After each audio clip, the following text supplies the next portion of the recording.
परित्राणाय साधूनां विनाशाय च दुष्कृतां धर्म संस्थापनार्थाय संभवामि युगे युगे.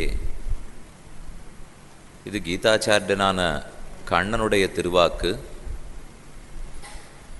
பெருமான் அவதரிப்பதற்குண்டான பிரயோஜனம் எதுன்னு இந்த ஸ்லோகத்திலே சொல்லுகிறான். சாதுக்களை ரட்சிப்பதற்காகவும் துஷ்டர்களை முடிப்பதற்காகவும் தர்மத்தை நிலைநாட்டி கொடுப்பதற்காகவும் நான் யுகந்தோறும் பிறக்கிறேன் என்று கண்ணன் தெரிவிக்கிறான். அவனுடைய அவதாரங்கள் எண்ணிறந்தவை. திருமங்கையாழ்வார் ஒரு பாசுரத்தாலே அவன் அவதாரங்களை வரிசைப்படுத்துகிறார். மீனோடு ஆமை கேழல் அரி குரலாய் முன்னுமிராமனாய் தானாய் பின்னுமிராமனாய் தாமோதரனாய் கற்கியுமானான் என்ன ஆழ்வாருடைய பாசுரம். நாமும் தசாவதாரம் தசாவதாரம்னு கொண்டாடுகிறோம்.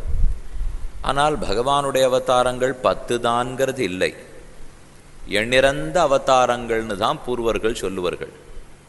ஏன் வேதமே சொல்லித்தே, அஜாயமானஹா பகுதா விஜாயத்தே, பிறப்பில்லாத எம்பெருமான் பல தடவைகள் பிறக்கிறான். நேர் எதிராக இருக்கு பாருங்க ரெண்டு வார்த்தையும். அஜாயமானஹான்னு பிறப்பிலின்னு சொல்லித்து பகுதா விஜாயத்தேன்னு பிறந்துட்டே இருக்கான்னு சொன்னால் ஒன்றுக்கொன்று முரண்பட்டு இருக்காப்புல தோத்தும். ஆழ்வார் அதை தமிழ்படுத்துகிறார். பிறப்பில் பல்பிறவி பெருமான். பிறப்பில்னு சொன்னால் பிறப்பில்லாதவன் அர்த்தம். பல்பிறவி பெருமான்னா பலபடிகளாக பிறக்கிறான்னு பொருள். பின்னையே சாஸ்திரம் இந்த மாதிரி முரண்பட்டு பேசித்து பூர்வர்கள் ரொம்ப அழகாக அதுக்கு அர்த்தத்தை நயமாக எடுத்து காட்டினார்கள். நாம் பிறக்கிறோம், பகவானும் பிறக்கிறான், அதில் ஒன்றும் சந்தேகம் இல்லை. ஆனால் அவனை பிறக்கிறதில்லேன்னு ஏன் சாஸ்திரம் சொல்லுகிறதுனால், நாம் பிறக்கிறதுக்கு நம்முடைய கர்மா காரணம். ஆனால் பெருமானுடைய அவதாரத்துக்கு அவனுடைய சங்கல்பம் காரணம், இச்சை காரணம். ஆசைப்பட்டு பெருமான் ஒரு அவதாரம் பண்ணுகிறானே தவிர கர்மா கழுத்தை பிடித்து கீழே வந்து பெருமான் விழுவதில்லை. நம்மெல்லாம் கழுத்து பிடரிய பிடித்து கர்மா தள்ளும். அதனால இங்கே மறுபடியும் வந்து பிறக்கிறோம். ஆனால் பெருமானோ இச்சையாலே தான் ஆசைப்பட்டு அடியார்களை ரட்சிக்கணுங்கிற உயர்ந்த லட்சியத்தோடே மறுபடியும் பிறக்கிறான். அப்படி பிறந்ததிலே நரத்வமும் மிருகத்துவமும் கலந்த ஒரு அவதாரம் ஸ்ரீ நிருசிம்ஹாவதாரம். அதை பற்றி அனுபவிக்கிறதுக்கு தான் இன்றைக்கு இந்த கோஷ்டியிலே நாம் கூடியுள்ளோம். ஆனால் அந்த கதைக்கு முன்னாடி நடுவில் விட்ட கதையெல்லாம் பார்க்கணும் இல்லையோ. நேற்று கடைசியாக நாம் பார்த்தது ஜடபரதரை பற்றின சரித்திரம்.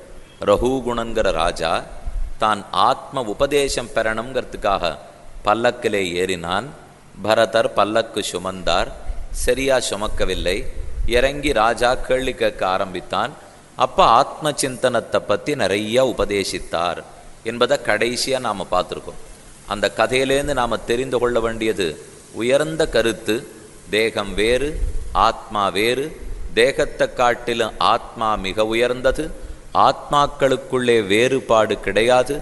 தேகத்தின் வேறுபாட்டால் தான் ஆத்மா வேறுபட்டு தோத்துகிறதே தவிர எல்லாருக்குள்ளும் இருக்கும் ஆத்மா ஞானமயன், ஆனந்தமயன், சுசூக்ஷ்மமாக அணுமாத்திர ஸ்வரூபமாக ஜீவாத்மா இருப்பன்.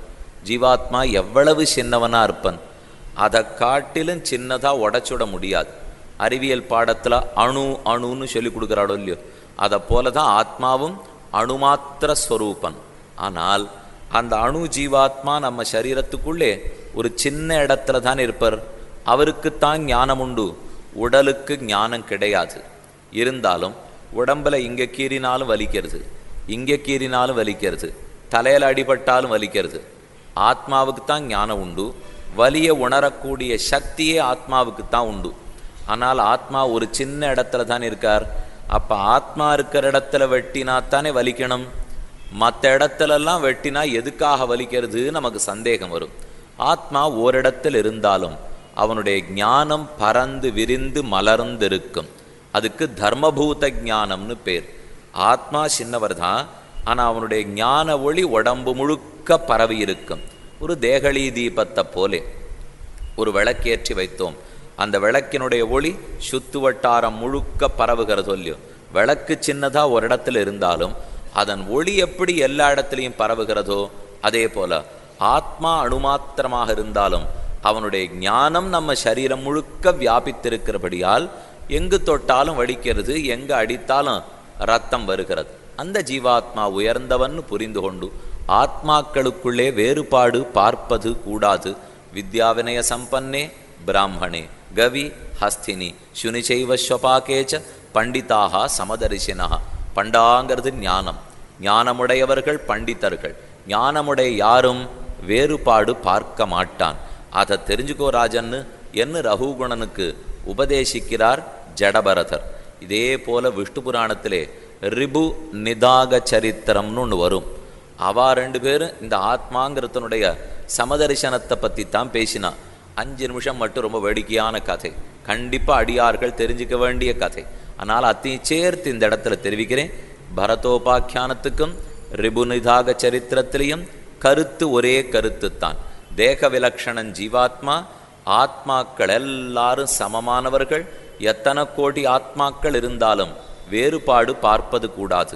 உயரமோ குள்ளமோ படித்தவனோ படிக்காதவனோ பணக்காரனோ ஏழையோ சரீரத்தை விலக்கிட்டு பார்த்துட்டா அப்புறம் ஆணாவது பெண்ணாவது உயரமாவது குள்ளமாவது ஆத்மா அத்தனை பேருக்கும் ஒரே ஒரு ஜாதி உண்டு.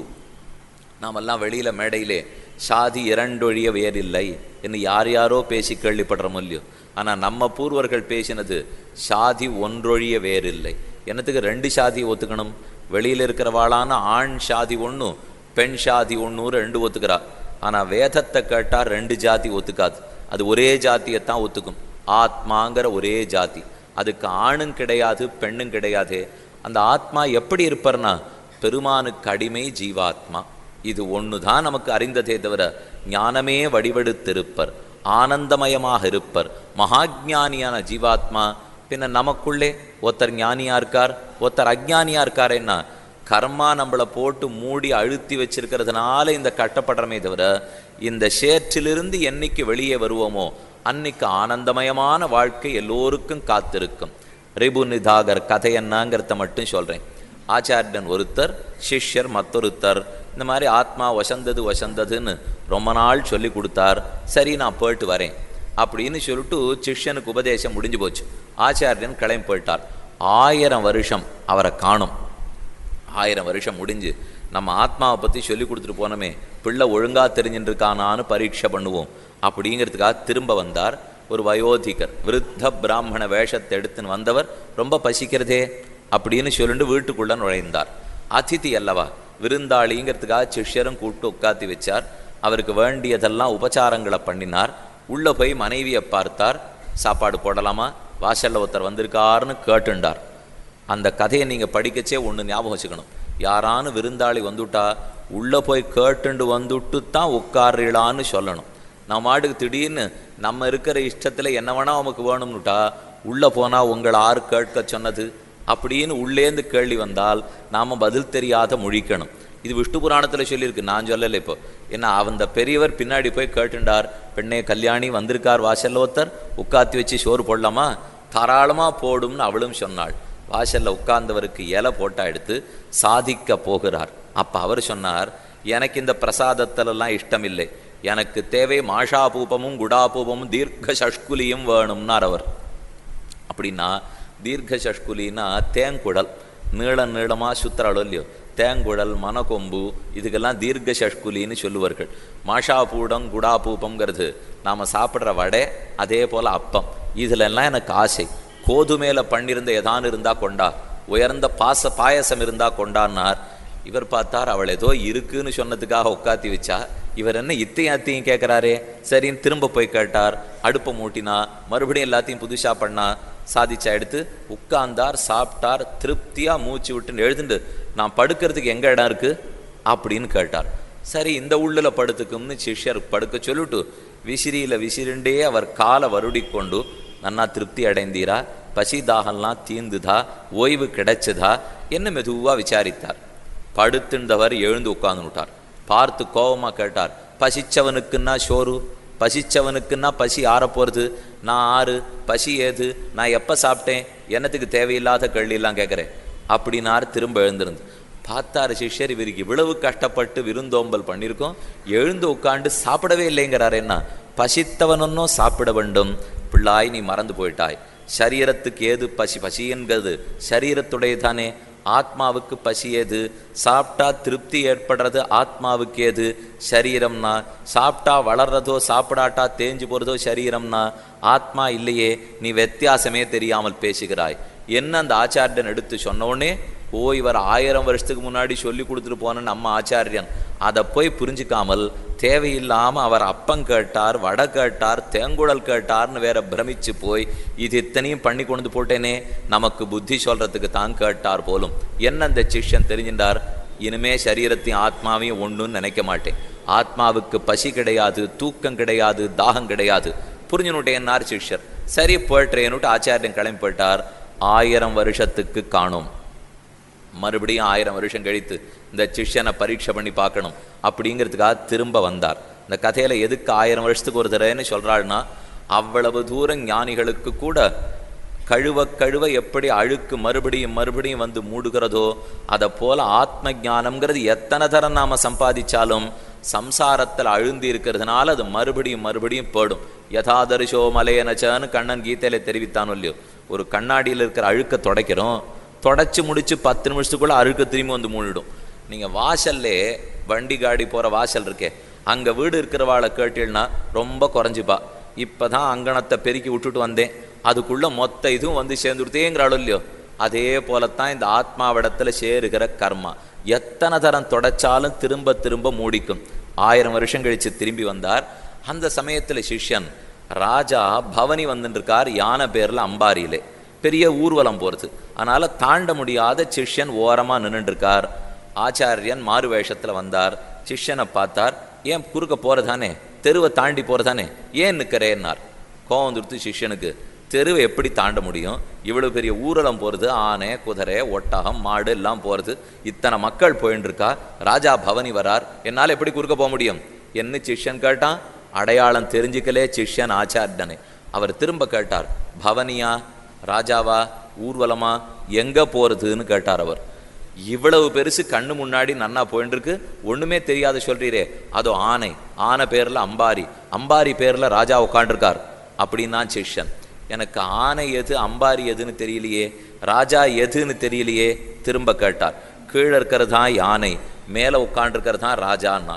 திரும்ப கேட்டார் அவர், கீழேன்னா என்ன, மேலேன்னா என்னன்னு கேட்டார். அது கூட உமக்கு தெரியாதா? கோவம் வந்தது சிஷ்யனுக்கு. அவரை பிடித்து கீழே அழுத்தினான். தான் ஏறி அவன் கழுத்தில் உட்காந்துட்டான். இப்போ நீர் கீழே இருக்கீர், நான் மேலே இருக்கேன்னா சிஷ்யன். அவர் அடுத்தது கேட்டார், நீ என்று சொன்னாய், நான் என்று சொன்னாயே, அது யார்னார் கடைசியாக. இது இத்தனை கேள்வி கேட்டது ஆச்சரியம் இல்லை. இப்போ அவர் அழுத்திவிட்டு மேலே ஏறி உட்காந்து, நீர் கீழே இருக்கீர், நான் மேலே இருக்கேன், நீர் இருக்கிறதான் கீழ், நான் இருக்கிறதான் மேல்னு உடனே நீர் நான்கிற சப்தத்தையே பிடிச்சுன்னு விட்டார் ஆச்சாரியன். நீர்னு ஒன்று சொன்னியே அது யார், நான் ஒன்று சொன்னியே அது யார்? எனக்கு தெரிஞ்ச 2 பேருக்கு வாசி இல்லை. நீ ஒரு ஆத்மா, நானும் ஒரு ஆத்மா. என்ன ஆச்சாரியன் சொல்ல சிஷ்யன் அடையாளம் கண்டுனுட்டார். விழுந்து சேவித்தார் ஆச்சாரியனை. இனிமே நிச்சயமாக மறக்க மாட்டேன், இன்னொரு 1000 வருஷம் கழித்து நீர் வரவே வேண்டாம் அப்படின்னு பிரார்த்தித்து கொண்டார்னா, ஆத்ம ஞானம் கை வருவது அவ்வளவு கஷ்டம். எத்தனை தரம் திரும்பி பார்த்தாலும் மறுபடியும் மறுபடியும் சம்சாரத்தில் உழல்றதுலேயே தான் மனசு போகுமே தவிர, தேக விலக்ஷணன் ஆத்மாங்கிறது பெரியோர்களுக்கே சுலபத்தில் வந்துடுறது.